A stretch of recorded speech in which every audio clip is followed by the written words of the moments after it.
ही का तमाम ये संबोधिमाल है, कैसा ही रंगो रूप है, पैसा ही माल है।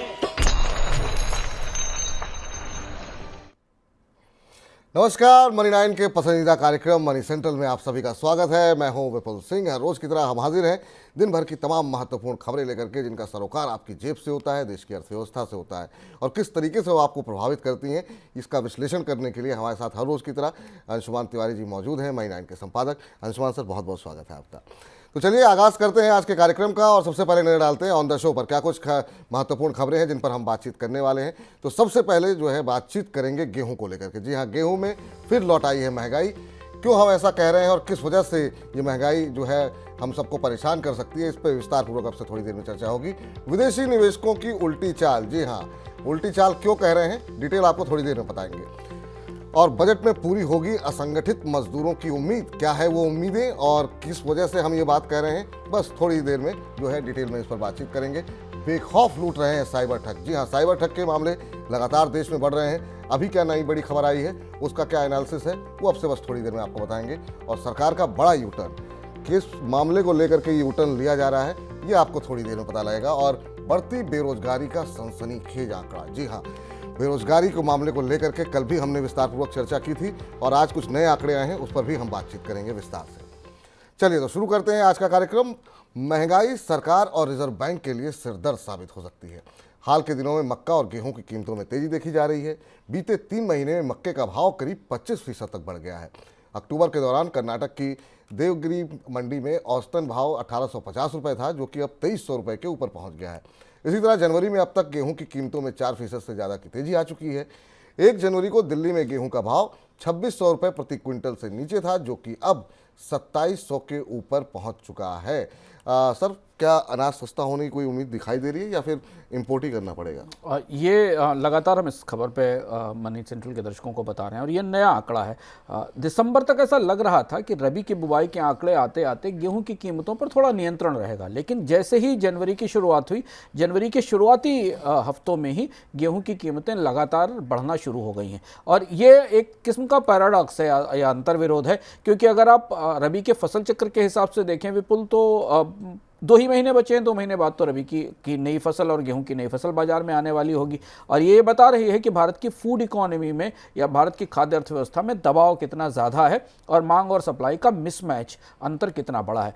और ये बात भी हमने अपने कार्यक्रम में बताई थी कि जैसे ही सरकार फूड सब्सिडी का बिल बढ़ाने की घोषणा करती है, खाद्य स्कीमें को 5 साल बढ़ाने की घोषणा की, इन सब का असर बाजार में गेहूँ की मांग और आपूर्ति के हिसाब पर दिखाई दिया। और चूँकि खरीफ के दौरान भी उत्पादन में कमी रही है, चावल की कीमतें भी ऊंची हैं, इसलिए अनाजों का जो पूरी टोकरी है, जो पूरा बास्केट है, अब ये रबी की फसल के साथ भी सस्ता होने की उम्मीद नहीं है। और इधर आईपीओ बाजार में जो है काफ़ी हलचल मची हुई है। आईपीओ में निवेश को लेकर के विदेशी निवेशकों के रुझान में बढ़ोतरी हुई है।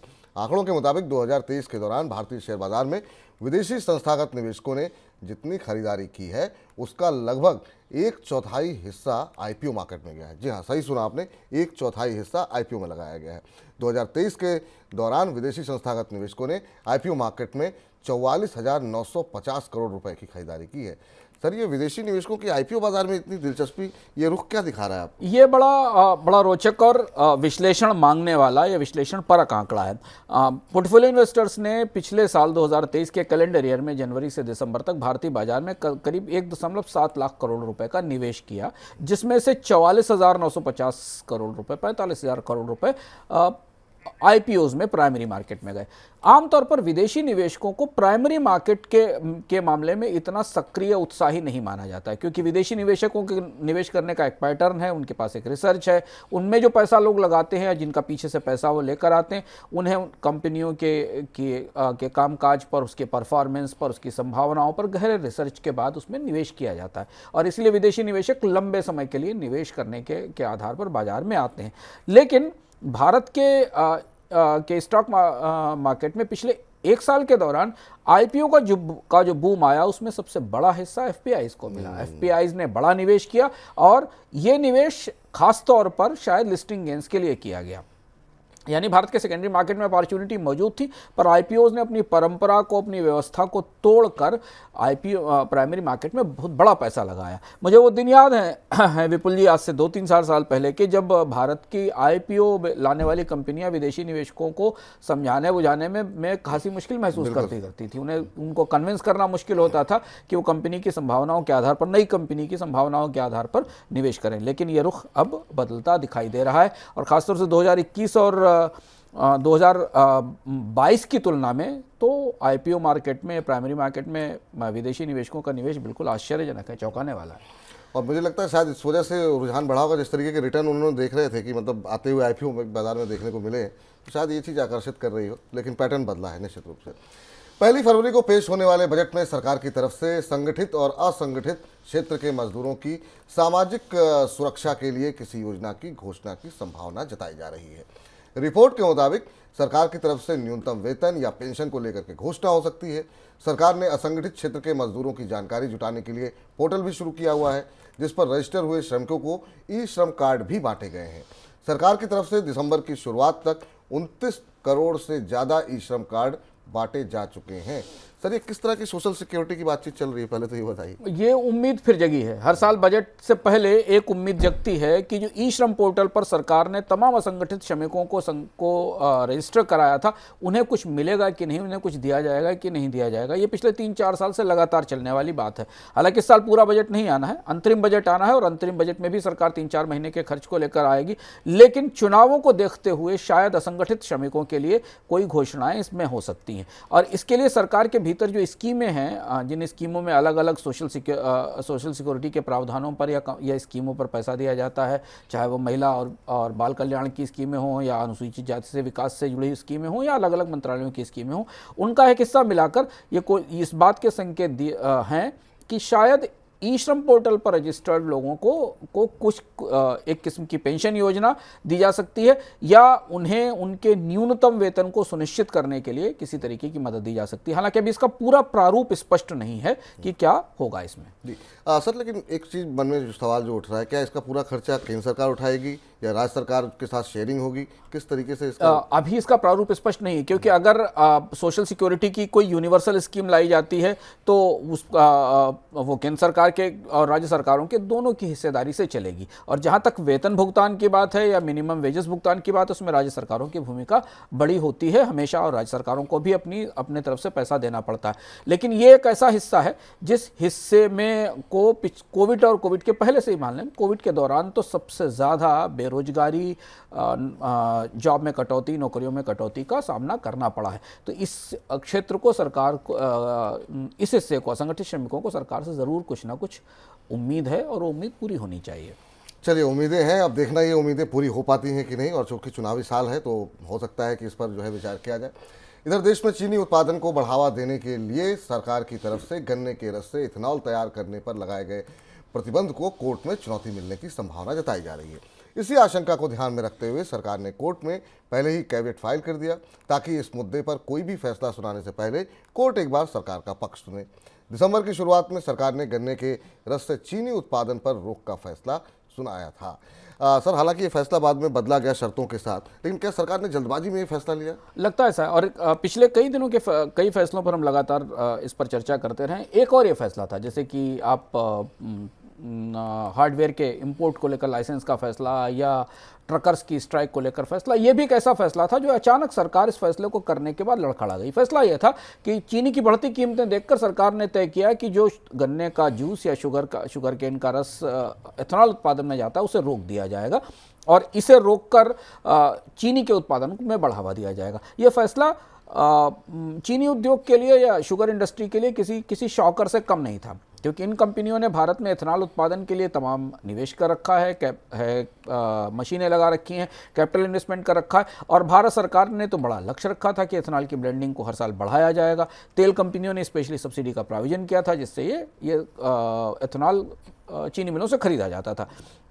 इस फैसले का काफ़ी विरोध हुआ, और इस फैसले पर चीनी उद्योग के स्टॉक्स बुरी तरह टूटे पिटे, जिसको हमने बाजार में देखा। और उसके बाद फिर सरकार को रियलाइज़ हुआ, तो उस फैसले में बदलाव किया गया, और ये कहा गया कि करीब 1.7 मिलियन टन शुगर का उत्पादन एथेनॉल शुगर उत्पादन के लिए जो जूस जाता है उसको एथेनॉल में वापस पहुंचाया जाएगा। लेकिन फिर भी उद्योग को लग रहा है कि सरकार की नीति में एक बड़ी अनिश्चितता है और इससे उद्योग की वायबिलिटी पर असर पड़ेगा और इसलिए मामला अदालत में चला गया है। सरकार ने कैविएट दाखिल किया है कि कहीं ऐसा ना हो कि एक तरफा फैसला आ जाए और अदालत उद्योग की बात सुनकर पूरी स्कीम को ही पर प्रतिबंध लगा दे, क्योंकि दूसरी तरफ चुनौती है कि अगर अदालत से कुछ ऐसा फैसला आता है जिसमें एथेनॉल वाला ऑर्डर सरकार का पराजित होता है या उस पर रोक लगाई जाती है तो फिर चीनी की कीमतों में बाजार में बढ़ोतरी दिखाई देने लगेगी।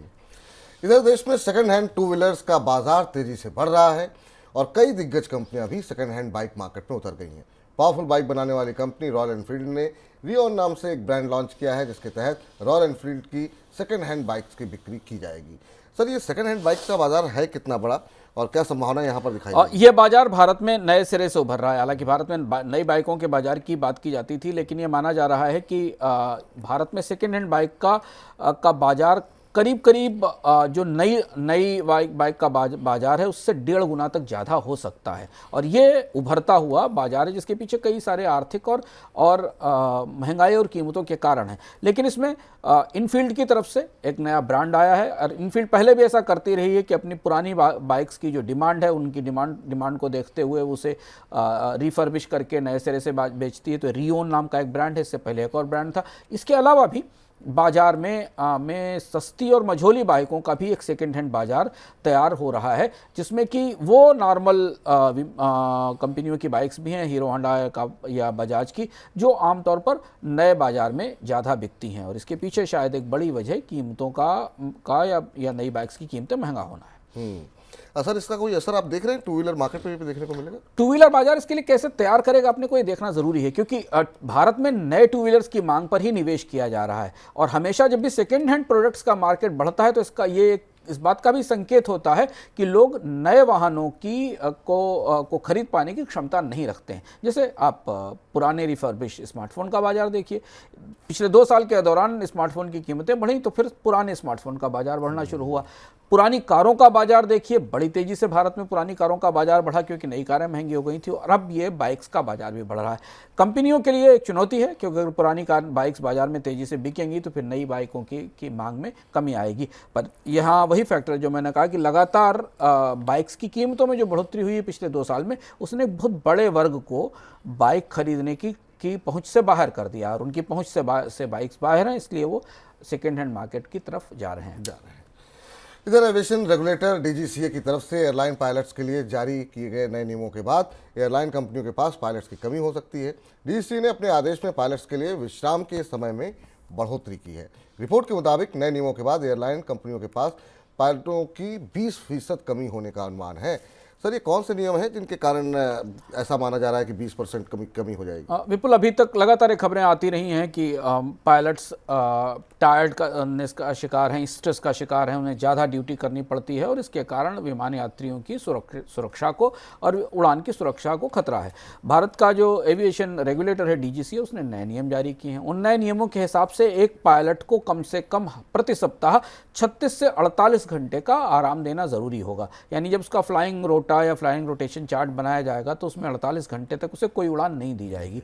36 से 48 घंटे तक उसे आराम करने के लिए कहा जाएगा। पायलट एसोसिएशन में पायलट्स में इस बात के लेकर खुशी है, क्योंकि उन्हें उनके लिए आराम का मौका बढ़ रहा है।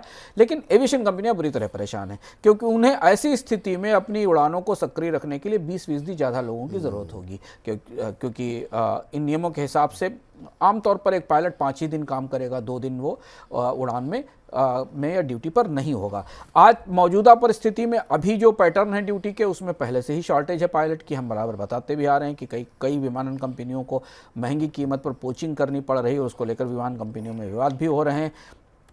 अब जो नए नियम आए हैं उन नियमों के हिसाब से नए पायलट्स की भर्ती की ज़रूरत होगी और इससे कंपनियों की लागत में भी बढ़ोतरी होगी। चलिए अब आगे बढ़ते हैं और अब रुख करते हैं आज की सबसे बड़ी खबर का।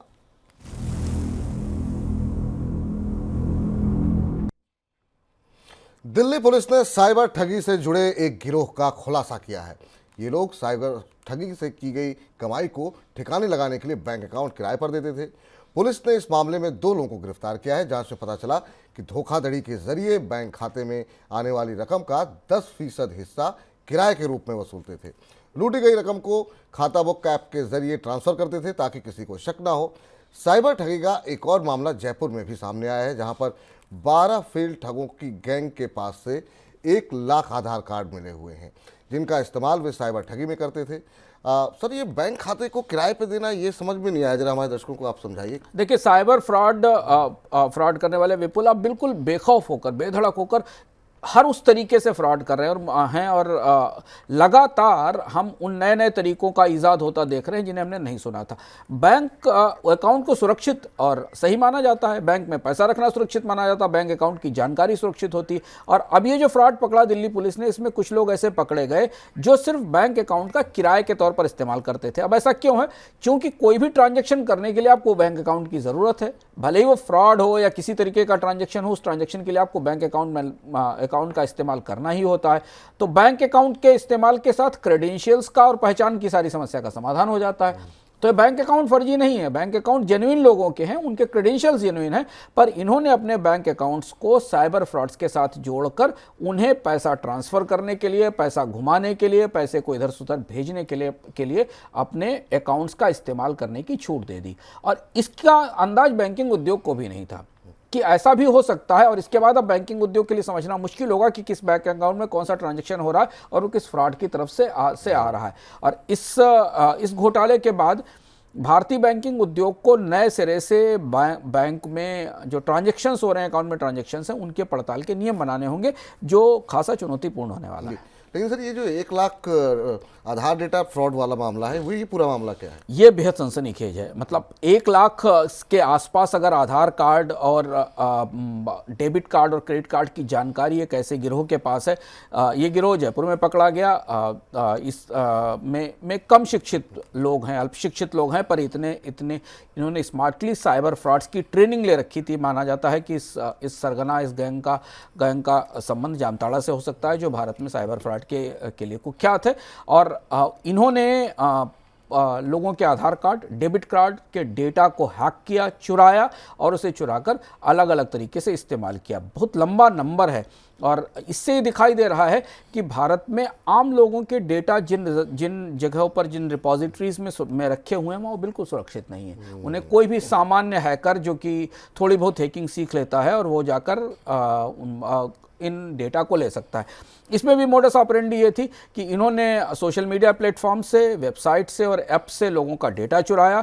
इस डेटा के जरिए उन्होंने CVC number, credit card, debit card की जानकारी जुटाई और उसके बाद ऑनलाइन शॉपिंग साइट्स पर जाकर उन्होंने इसका इस्तेमाल किया और उसकी ख़रीदारी की और पैसे ट्रांसफ़र किए।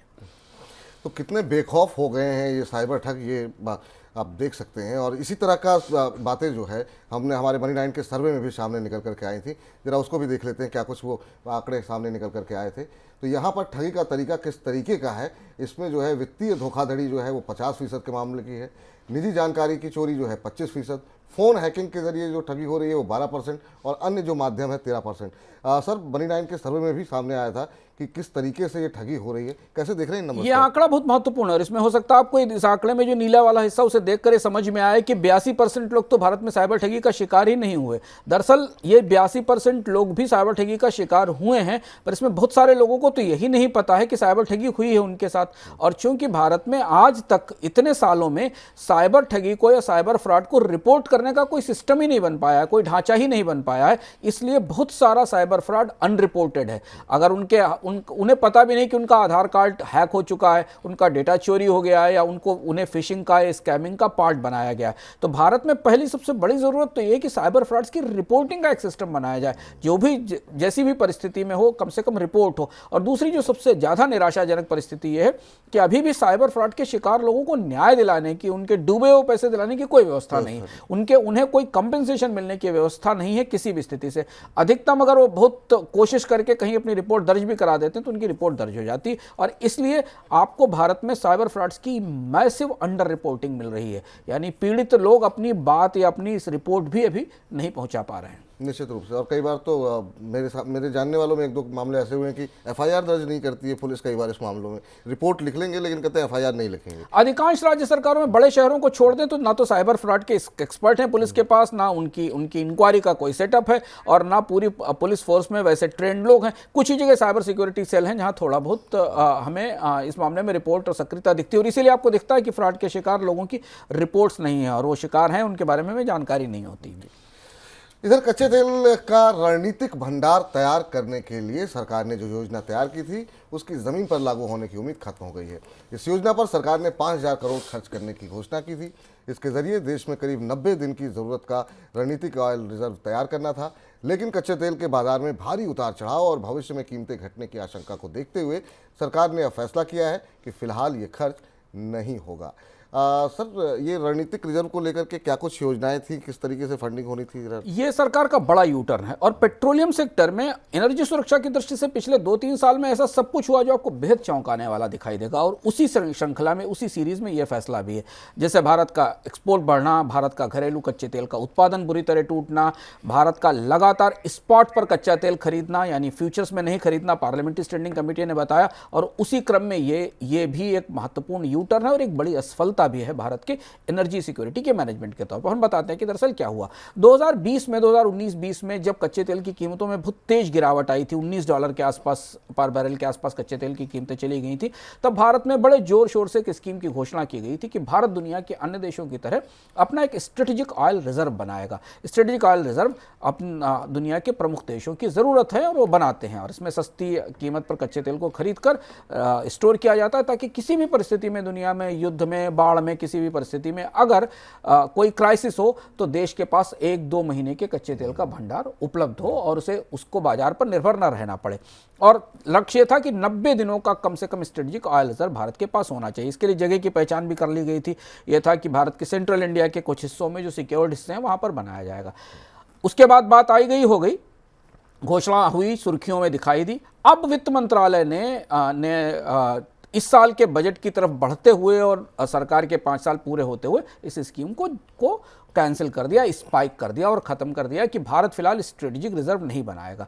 तर्क ये दिया गया, जो तर्क समझना थोड़ा जरूर मुश्किल है, तर्क ये दिया गया कि कच्चे तेल की कीमतों में उतार चढ़ाव हो रहा है और आने वाले समय में हो सकता है और ज़्यादा उतार चढ़ाव हो, इसलिए भारत को स्ट्रेटेजिक रिजर्व की ज़रूरत नहीं है। लेकिन दरअसल जिस समय सस्ते कच्चे तेल की ज़रूरत थी और पूरी दुनिया के प्रमुख देश अपने यहाँ ऑयल रिजर्व के लिए तेल खरीद रहे थे, तब भी हम उस सस्ती कीमत पर भी कच्चा तेल नहीं खरीद सके। और हमें याद होगा उस दौरान हमने जब कोविड के दौरान कच्चे तेल की कीमतों में कमी आई थी, उस दौरान हमने इन सुर्खियों पर चर्चा भी अलग अलग जगह की थी कि चीन ने सस्ता कच्चा तेल खरीदा है और अपने यहाँ बड़ा रिजर्व क्रिएट किया है। सर, लेकिन स्ट्रेटेजिक रिजर्व ना होना भारत के लिए उसके क्या मायने हैं, और अभी भारत के पास टोटल रिजर्व कितना है? बड़ा खतरा है। भारत के पास 9 दिन के आसपास का टोटल स्ट्रेटेजिक रिजर्व है और ये बेहद चिंताजनक है। आप किसी भी प्रत्याशित परिस्थिति में अगर भारत के प्रमुख तेल सप्लायर धोखा दे जाएं, समस्या हो जाए और आपूर्ति बंद हो जाए, तो भारतीय अर्थव्यवस्था के लिए बेहद जोखिम भरी स्थिति होगी। और इसलिए स्ट्रेटेजिक SPR जिनको बोलते हैं, स्ट्रेटेजिक पेट्रोलियम रिजर्व्स, वो पूरी दुनिया की ऊर्जा रणनीतियों का हिस्सा है। दुनिया में सबसे बड़ा स्ट्रेटेजिक रिजर्व अमेरिका के पास है, चीन के पास दूसरा सबसे बड़ा 400 मिलियन बैरल्स का है, अमेरिका के पास करीब 32 बिलियन बैरल्स के आसपास का कच्चा तेल रिजर्व है, चाइना के पास 400 मिलियन बैरल के आसपास का रिजर्व है, और भी दुनिया के जो प्रमुख देश हैं, Canada, Saudi Arabia, Iran, Russia, Libya, इन सब के पास बड़े कच्चे तेल के रिजर्व हैं। इसके 2 फायदे होते हैं। एक फायदा तो ये कि आप बेहतर बार्गेनिंग की स्थिति में होते हैं दुनिया के देशों में, क्योंकि आपके पास एक रिजर्व है जो आपने खरीद कर रखा हुआ है।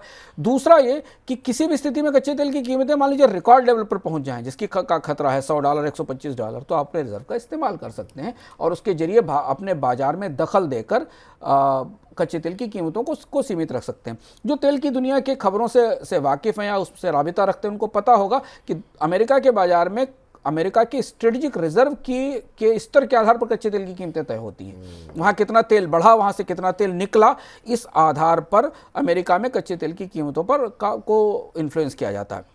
इसमें सबसे ज़्यादा जो निराशाजनक बात है विपुल, ये कि स्ट्रेटेजिक पेट्रोलियम रिजर्व बनाने की बात भारत में पिछले 20 साल से चल रही है, 20-25 साल से चल रही है कि भारत के पास अपना एक रणनीतिक कच्चा तेल भंडार होना चाहिए। सस्ती कीमत पर दुनिया के देशों से खरीदकर भारत के पास अपना कच्चा तेल होना चाहिए जो किसी भी संकटपूर्ण परिस्थिति में काम आए। लेकिन फिर वही हुआ, हम लौटकर वापस वहीं आ गए, पुनर्मुष्को भव। कच्चे तेल की कीमतें गिरने के बाद ऊपर भी आ गई, $90 पर भी आ गई, और हमारे पास अपने पड़ोसी देशों की तुलना में, चीन और बड़ी अर्थव्यवस्थाओं की तुलना में हमारी ऊर्जा सुरक्षा हमेशा खतरे में, और खासतौर पर इसलिए भी खतरे में कि भारत फ्यूचर्स में तेल भी नहीं खरीदता। भारत की तेल कंपनियां स्पॉट में तेल खरीद रही हैं। चलिए आगे बढ़ते हैं। इस बीच क्रिप्टो करेंसी को लेकर के भारतीय रिजर्व बैंक के गवर्नर शक्तिकांत दास ने एक बार सख्त बयान दिया है। उन्होंने कहा है कि रिजर्व बैंक क्रिप्टो करेंसी के लिए दुनिया के दूसरे देशों या केंद्रीय बैंकों की राहत पर नहीं चलेगा। क्रिप्टो को लेकर के उन्होंने कहा कि ये ज़रूरी नहीं कि जो बाजार दूसरों के लिए अच्छा हो वो भारत के लिए भी अच्छा हो। अमेरिका में बिटकॉइन ETF को वहाँ के सिक्योरिटी रेगुलेटर की मंजूरी के बाद रिजर्व बैंक गवर्नर का ये बयान आया है। इस बीच सरकार ने भी सख्ती करते हुए उन विदेशी क्रिप्टो एक्सचेंजों की मोबाइल ऐप को ऐप स्टोर से हटाने के लिए कहा है जो कि भारत के अंदर जो है रजिस्टर नहीं है। सर, अमेरिका में जो है क्रिप्टो को लेकर के ETF लॉन्च हो रहा है, भारत के अंदर अभी भी एक सख्त रुख बना हुआ है। भविष्य क्या लग रहा है आपको? अभी भी भारत में क्रिप्टो को लेकर काफ़ी कंफ्यूजन है भारत के पॉलिसी मेकर्स के तौर पर। नॉर्थ ब्लॉक यानी वित्त मंत्रालय कुछ और सोचता है, रिजर्व बैंक की तरफ से जो रुख है वो आपने सुना ही कि रिजर्व बैंक क्या कह रहा है। सरकार की तरफ से सख्ती इसलिए हो रही है, और सूचना तकनीक मंत्रालय ने सारे प्रमुख ऐप स्टोर से और ऐप प्लेटफॉर्म से कहा है कि वो क्यूकॉइन, OKX और बिनांसी जैसे जो प्रमुख प्लेटफॉर्म हैं जो भारत में नहीं लिस्टेड हैं या भारत में पंजीकृत नहीं है, इनके सबके एक्सचेंज बंद कर दिए जाएं और वहाँ से हटा दिए जाएं। दूसरी तरफ सरकार ने क्रिप्टो में ट्रेडिंग की छूट भी दे रखी है और उसे गैम्बलिंग वाली कैटेगरी में लाकर टैक्स भी लगा दिया, जिस पर टैक्स भी लगता है। और तीसरी तरफ भारत का रिजर्व बैंक है जो क्रिप्टो को लेकर बेहद सख्त रुख अपनाए हुए है। हालांकि क्रिप्टो की दुनिया में कानूनी तौर पर काफ़ी बदलाव हो रहे हैं, उतार चढ़ाव दिखाई दे रहे हैं।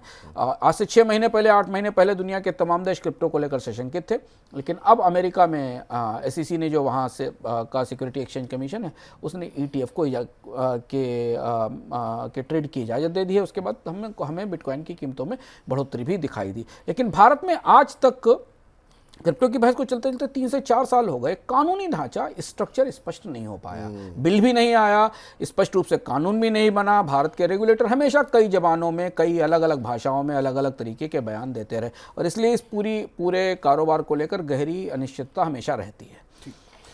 इधर centre for monitoring Indian economy यानी कि CMI के मुताबिक दिसंबर तिमाही के दौरान भारतीय युवाओं में बेरोजगारी दर बढ़ी है। खास तौर से 20 से 24 साल के युवाओं में बेरोजगारी दर 44.49% दर्ज की गई है। जी हाँ, 44.49% बेरोजगारी दर दर्ज की गई है, जो कि सितंबर तिमाही में 43.65% थी। 25 से 29 साल के युवाओं में बेरोजगारी दर तो 14 साल के ऊपरी स्तर 14.33% पर रही है। सर, बेरोजगारी के ये जो ताज़ा आंकड़े हैं, ये किस तरफ इशारा कर रहे हैं? 20 से 34 साल के युवाओं में बेरोजगारी दर 44% होना ये बता रहा है कि भारत की जो वर्किंग पॉपुलेशन है, जो कामगार एज है, उसकी परिस्थिति क्या है। और इसलिए लगातार जब बेरोजगारी के आंकड़े आते हैं हमारे सामने, हर महीने 6%, 7% के आसपास की बेरोजगारी दर, जो भारत की GDP की दर से भी ज़्यादा है, तब हम ये समझ नहीं पाते कि दरअसल परिस्थिति क्या है।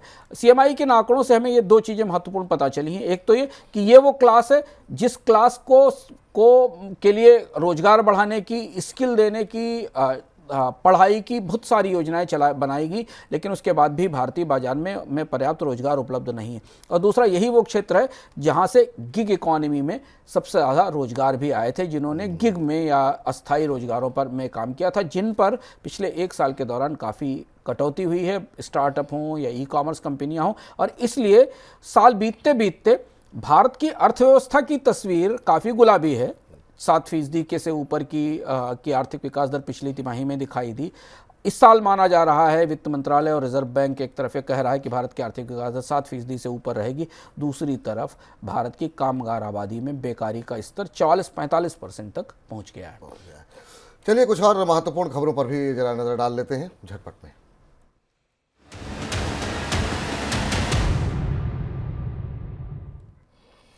भारतीय कंपनियों की अमेरिकी शेयर बाजार में लिस्टिंग को लेकर के अमेरिकी शेयर बाजार नैस्डैक ने भारत सरकार के साथ बातचीत चल रही है। नैस्डैक के मुख्य कार्यकारी अधिकारी के मुताबिक इस सिलसिले में भारतीय वित्त मंत्री निर्मला सीतारमण और कैपिटल मार्केट रेगुलेटर की चेयरपर्सन माधवी पुरी से अक्टूबर में बातचीत हुई। उनके मुताबिक अगर भारतीय कंपनियां अमेरिकी शेयर बाजार में लिस्ट होती हैं तो उन्हें वैश्विक बाजार में ज़्यादा एक्सेस मिलता हुआ दिखाई देगा। भारत में मोबाइल फ़ोन बनाने वाली कंपनियों के संगठन ICEA ने कहा है कि भारत से मोबाइल फ़ोन का निर्यात बढ़ाने के लिए सरकार को इंपोर्ट टैरिफ घटाने की ज़रूरत है। संगठन का यह भी कहना है कि मोबाइल उत्पादन में इस्तेमाल होने वाले सामान पर सरकार अगर इंपोर्ट टैरिफ घटाती है तो भारत से मोबाइल फ़ोन एक्सपोर्ट में वित्त वर्ष 2027 तक 4 गुना बढ़ोतरी हो सकती है। वित्त वर्ष 2023 के दौरान भारत से 11 अरब डॉलर के फ़ोन का एक्सपोर्ट हुआ था और टैरिफ घटाने पर वित्त वर्ष 2027 तक ये 39 अरब डॉलर तक भी पहुंच सकता है। KYC नियमों के उल्लंघन के लिए दूरसंचार विभाग यानी कि DOT ने टेलीकॉम कंपनी वोडा आइडिया की खिंचाई की है। नियमों के मुताबिक वोडाफोन आइडिया को 1 दिसंबर तक उन सभी मोबाइल कनेक्शन को बंद करना था जिनका कि KYC नहीं हुआ है, लेकिन इसके बावजूद वोडाफोन की तरफ से ऐसे कई बिजनेस कनेक्शन को जारी रखा गया जिनका कि KYC नहीं हुआ है। कंपनी की तरफ से इस उल्लंघन को लेकर के दूरसंचार विभाग ने सख्ती की है और कंपनी को आदेश दिया है कि वे इस मामले में तुरंत जो है कार्रवाई करें। इसके अलावा फूड डिलीवरी प्लेटफॉर्म जोमेटो ने रेस्टोरेंट पार्टनर्स की सुविधा के लिए डेली पे आउट का एक नया फीचर शुरू किया है। अभी तक रेस्टोरेंट को साप्ताहिक आधार पर भुगतान की सुविधा मिलती थी। जोमेटो के इस कदम का मकसद रेस्टोरेंट की वर्किंग कैपिटल की ज़रूरतों को पूरा करने के साथ ही उनके पास कैश फ्लो बना रहे, इसको सुनिश्चित करना है। वीकली पे आउट सिस्टम की वजह से रेस्टोरेंट को वर्किंग कैपिटल और नकदी की समस्या का सामना करना पड़ता है। सर, ये कुछ खबरें झटपट की, आपकी टिप्पणी किसी पर? सबसे महत्वपूर्ण बात मोबाइल मैन्युफैक्चरर्स की तरफ से देखिए, घूमकर बात वहीं वापस आ गई जिस पर हम लगातार चर्चा अलग अलग तरीके से कर रहे थे। भारत की मोबाइल मैन्युफैक्चरर्स ने कहा है कि दुनिया के बाजार में संभावनाएं बन रही हैं, भारत को इंपोर्ट ड्यूटी कम करनी चाहिए और अगर भारत का इंपोर्ट ड्यूटी कम करेगा तभी भारत से निर्यात ऊपर हो सकेगा। अभी परिस्थिति क्या है, अभी भारत में जो भी मोबाइल फ़ोन बन रहे हैं उनका 60 से 70% कंपोनेंट इंपोर्ट होकर आता है और इस तरह से बात सिर्फ यही है कि भारत में एक असेंबलिंग की फैक्ट्री लगी हुई, सारे पुर्जे कहीं दूसरी जगह से आते हैं, ताइवान और चाइना से, और भारत से असेंबल करके उनका निर्यात किया जाता है। तो भारत में मैन्युफैक्चरिंग को दरअसल हम शुरू नहीं कर पाए, उसकी जगह असेंबलिंग शुरू हो गई और अब वो असेंबलिंग दुनिया के बाजारों में निर्यात में पिछड़ रही है, क्योंकि जब आप कच्चा माल या पुर्जे आयात कर रहे हैं तो उस पर ऊंची कस्टम ड्यूटी देनी पड़ती है। भारत सरकार कस्टम ड्यूटी लगाती है और इसलिए वो उत्पाद उतने प्रतिस्पर्धात्मक नहीं रह पाते और यहीं आकर भारत के निर्यात की पूरी गाड़ी फंस गई है और ये दुविधा भारत के निर्यात को आने वाले समय में और ज़्यादा चुनौती पैदा करेगी, क्योंकि विपुल जी, जो PLI में जितना इन्वेस्टमेंट आया है उसमें ज़्यादातर उद्योग ऐसे हैं जिनका एक बड़ा हिस्सा कच्चे माल का या तकनीक का आयात आधारित है, इंपोर्ट इंटेंसिव है, और अगर आयात शुल्क कम नहीं हुए तो वो कभी प्रतिस्पर्धात्मक नहीं हो पाएंगे क्योंकि उनका ज़्यादातर सामान महंगी कीमत पर विदेश से आ रहा होगा। जी, चलिए, तो अभी आज के कार्यक्रम को यहीं पर अब समाप्त करने का वक्त हो गया है। अंशुमान सर, आज जिस कार्यक्रम में आप जुड़े, तमाम खबरों का विश्लेषण किया, बहुत बहुत शुक्रिया, बहुत बहुत धन्यवाद आपका। तो फिलहाल मनी सेंट्रल को यहाँ पर हम समाप्त कर रहे हैं, लेकिन आप मनी 9 को छोड़ के कहीं मत जाइए, क्योंकि मनी 9 में बहुत ही रोचक, दिलचस्प, जानकारी से भरे, आपकी जेब से जुड़े हुए बहुत सारे कार्यक्रम हैं। तो उन कार्यक्रमों को देखिए, अपनी जेब की समझ को बढ़ाइए, अपनी वित्तीय समझ को बढ़ाइए। मुझे फिलहाल के लिए इजाज़त दीजिए, नमस्कार।